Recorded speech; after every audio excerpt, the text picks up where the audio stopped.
Give them no warning.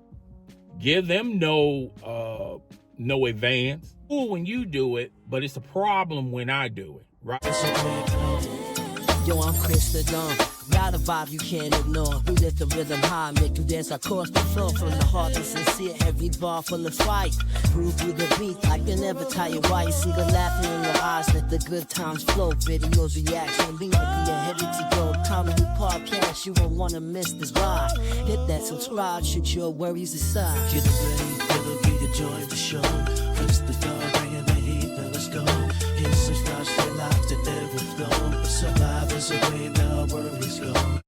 So basically, I don't know how to start this video. Just start it with the truth, because that's all I know is the truth. Kroger isn't the same anymore because of several different reasons. And a lot of it has to do with leadership. Kroger can't consistently keep leadership in their store, of either the assistant managers, store managers, department heads, leads, backups. There's always a consistent flow of inconsistency with Kroger. And you know, Kroger always promote this song and dance on how they're family, they're fresh, they're friendly, the 3 F's. It's not that at all. It's always total chaos because you don't never have a constant, consistent flow of longevity when it comes to leadership. All right. And every year, same problem, just different day. With the corporate office, you know, all the Krogers are not run the same.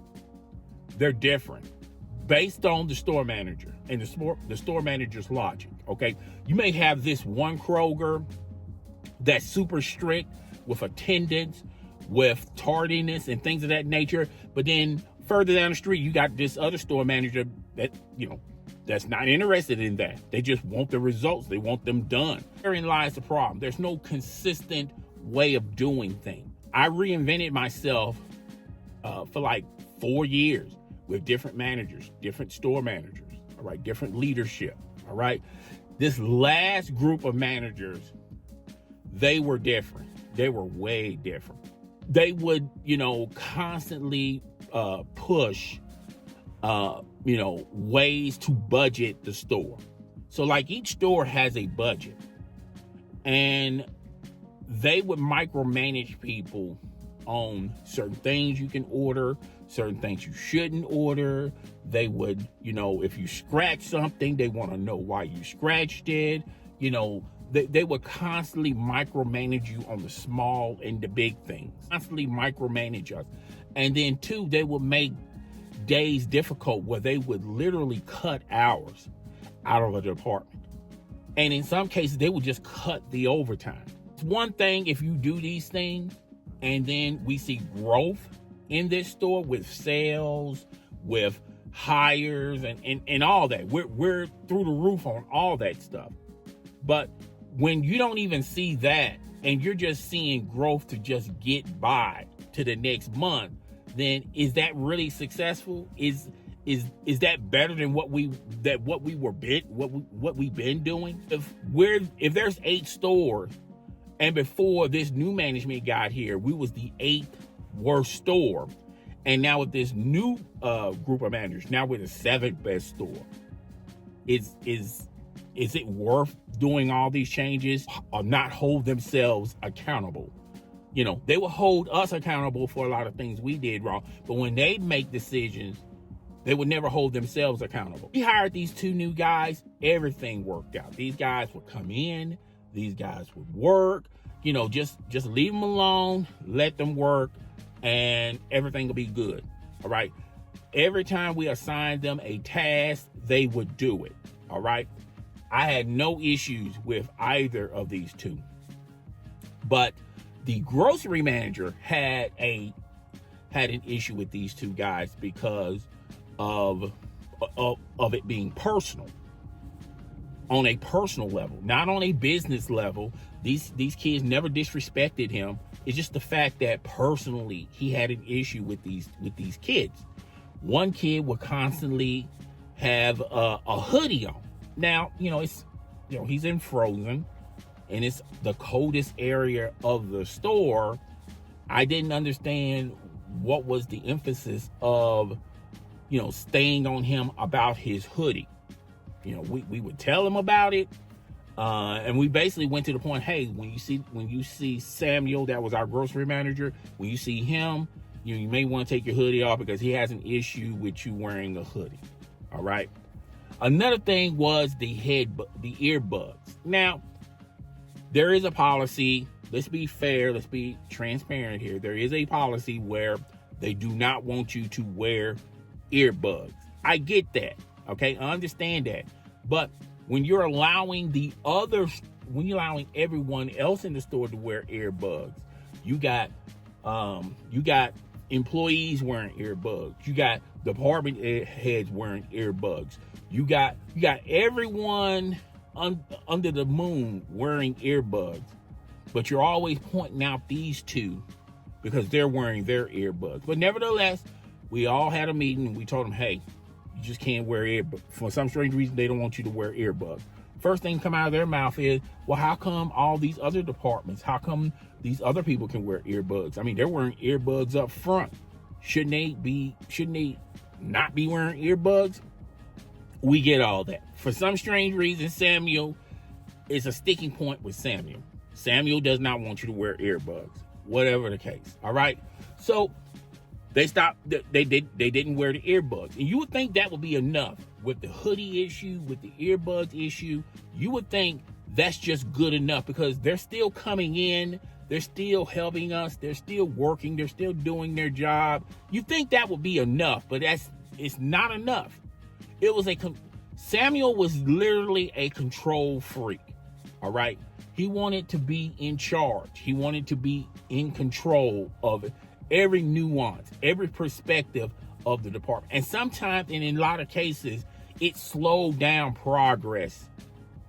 It didn't help us. It hurt us to the point where the kids got upset. They quit. So now it was just me and it was me and Peter. We're in the frozen department. So Peter been saying for months he was going to take his vacation. I knew that. Peter knew that. All right. There was this other manager. Her name was Lottie. She was a salary manager. She was going to take time off because of maternity leave because she's pregnant. Have no issue with that as well. Samuel, the one who wanted to micromanage everyone, the one who wanted to know what's going on in every department, the one who, was, making life difficult for a lot of people. All of a sudden, he wants a vacation. All right. So the store manager, Nick, approved Samuel to be gone for a week. He already approved Peter to be gone a week. And now he just approved his assistant manager, a salary manager, to be off for a week as well. It's understandable why she had to be off because of, she having a baby, even though she didn't have her baby until August. All this stuff happened 2 months before all that. All right. Now, she wanted to take her vacation a month ago. Nick didn't approve it, but he approved for all three of these individuals to be gone. Which would leave me in frozen by myself. So whenever I asked Peter, well, who's going to help me? Peter said he's not sure. The frozen lead of his own department is not sure who's going to help me. I'm like, oh, okay. So when I go ask Samuel, the grocery manager who likes to micromanage, who likes to be in control, when I ask him that, same thing. Oh, I'm not sure. I'm not sure. They're going to try to get somebody. Okay. When I ask Lottie, who's the salary manager, who's over the whole entire grocery, she comes up to me and say, well, how come you can't do it? And I'm like, well, if I could do it all by myself, why would Peter be in frozen? Why would those other two guys be in frozen? If we could have done it then by myself, that's one thing. If I was doing it by myself before the fact, before I asked you, then you would have a point. But Frozen was never a one-man job. And we have hours in our department that are freed up that you can literally get someone to come over there. All right. So we're having this back and forth where there shouldn't really be a back and forth. She have enough common sense to know, I'm not going to be able to run this department by myself. I'm telling you, I'm not going to be able to run this department by myself. And it has been proven one person cannot run this department by themselves. Okay. So I made a suggestion. Let me take one of my days off to help you on Saturday because none of y'all are going to be here.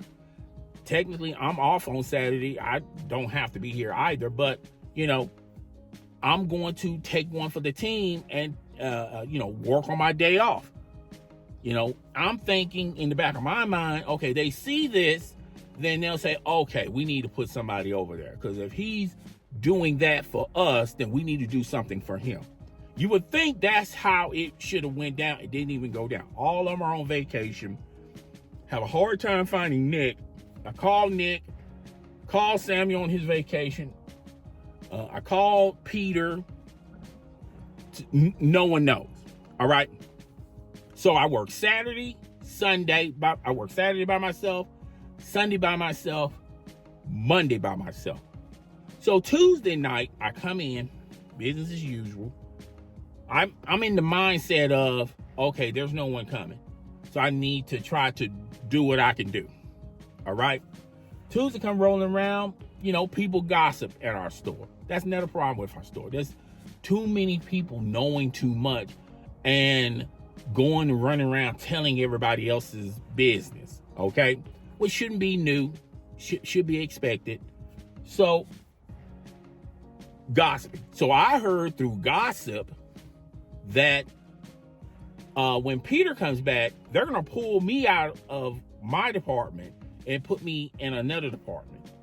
I'm going like, is that true? So I'm asking the assistant managers. None of the assistant managers, oh no, you got to go ask Nick. You got to go ask Nick. I'm like, okay, so cool. So at the end of the week, I was able to get in contact with Nick. And I said, hey, yo, Nick, so there's people running around talking in the store. There's rumors going around that you're going to pull me and put me someplace else. And he said, oh, yeah, I forgot to tell you. You forgot to tell me. You didn't even, we haven't even met in almost 2 weeks. But anyway, that's neither here nor there. Oh, yeah. So, yeah, we're about to make some changes because of some guy. I forgot his name. I think his name is Frank. He didn't work out. He used to be the head meat. He was the head department head in meat. He lost his position. They put him in deli as just a regular worker. He's not working out there. He's bumping heads with the head deli clerk. So he's got to put him somewhere, right? So he came up with the brilliant idea of moving him in my department. Even though I have more seniority than him, I have more experience than him, but he's moving him and putting me someplace else. I thought that was weird. So I said, Nick, I've been there for the longest. By the way, I've done Frozen by myself. I don't understand why he couldn't go into the department where you're sending me to. And basically he's saying that, hey, it's out of his control. His hands are tied behind his back. We call him used car salesman Nick. All right. Because he's always selling lemons. So I get where he was coming from. All right. So you would think, all right, Kroger has a union. You can talk to your union representative. All right. The union representative picks and chooses in our store. He picks and chooses who he wants to defend, who he doesn't want to defend.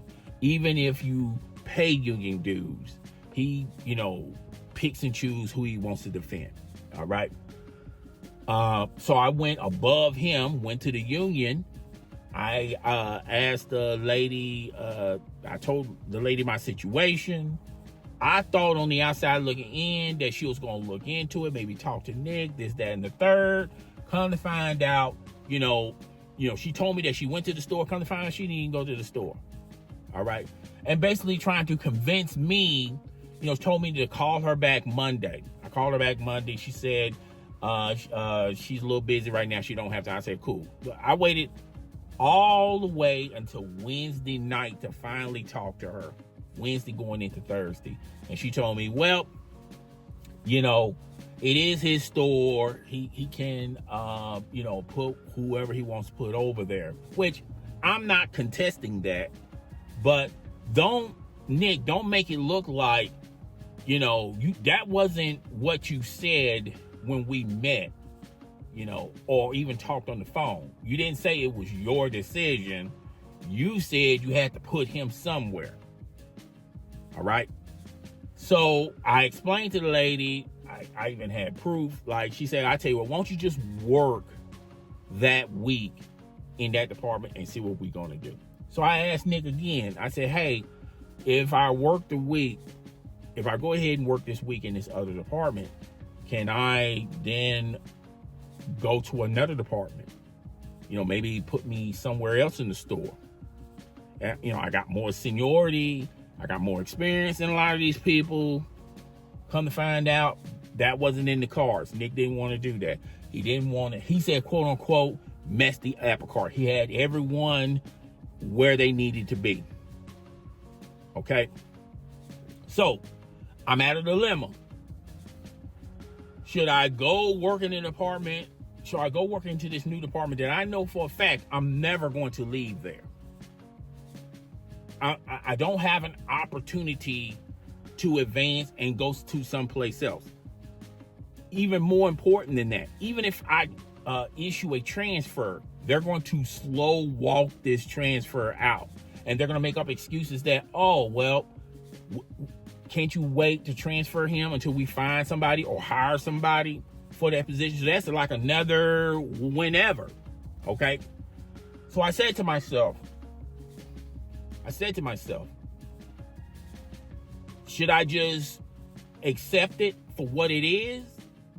Or should I take control of my own future and look someplace else? I chose looking someplace else. I chose, I went on the job market, found the job. I instantly got an interview 3 days after the fact. I got 3 days after this incident. I got scheduled for an interview. The next week I was on vacation. I went to the interview. They were happy. They were impressed with me. I had to do my background check. I knew I was going to pass my background check because I don't do drugs. I have not been in trouble, none of that stuff. So I knew I was going to be straight on my background check. And they wanted me to start training for this new position. And it will be the next following week. Well, the next following week, I will come back from vacation. And they already had me scheduled on this new job. So I said to myself, should I try to do both of them at the same time, which will be kind of hard? I will have to call out some days at my old job and let them know this, that, and the third. Or just, give them no warning. Give them no advance. And just leave them. Because that's what they did to me. They gave me no warning. They gave me no advance. They gave me no notification. None of that stuff. But you want me to give you all the advance, all the warnings, all the notifications if something changed on my end. But on your end, you can do whatever. So basically, it's cool when you do it, but it's a problem when I do it, right? So I said to myself, look, I'm just going to take a risk. I'm just going to go to this interview. I'm not even going to entertain letting them know that I quit. And there is pros and cons at this new job. I got a new job. The pros are I'm at a new job. I'm in a department that I want to be in. Management works with me very, very well. The line of communication is solid. The cons are I'm making $1 less than what I was making at Kroger, but in a year's time, which I think is like 6 or 5 months from now, I'm due for a raise, so I can get most, if not all of that back from my raise, from my evaluation a year from now. Okay. I had to change my days off. I normally had Thursday and Saturday off at Kroger. Now I got Wednesday and Thursday off at my new location. In actuality, the Wednesday and Thursday fits a lot better with my lifestyle and with my situation. And on Saturday, when you look at it on Saturdays, that's like an extra day for the next following week. So it's a win-win for me, you know? And that's pretty much my story time. I want y'all to ask, I want to place a question for you guys. Did I make the right decision? Like, should I gave them notification? Should I gave them a 2-week notice? Should I gave them warning? Comment down below. Tell me what you think about this. You think I was fairly treated honestly? You think that everything was cool? I should have just went with the okie doke or maybe just stayed at my old job. But that's my story about Kroger. Kroger is not what it used to be. I remember back in the day, my father told me this. I remember there was 2 places a high school graduate would have problems working for, and that was for the electric company and Kroger. And now, if we fast forward to now, Kroger is just hiring anybody off the street. They don't want a full commitment with these employees. They don't expect these employees to last long. They're just fillers.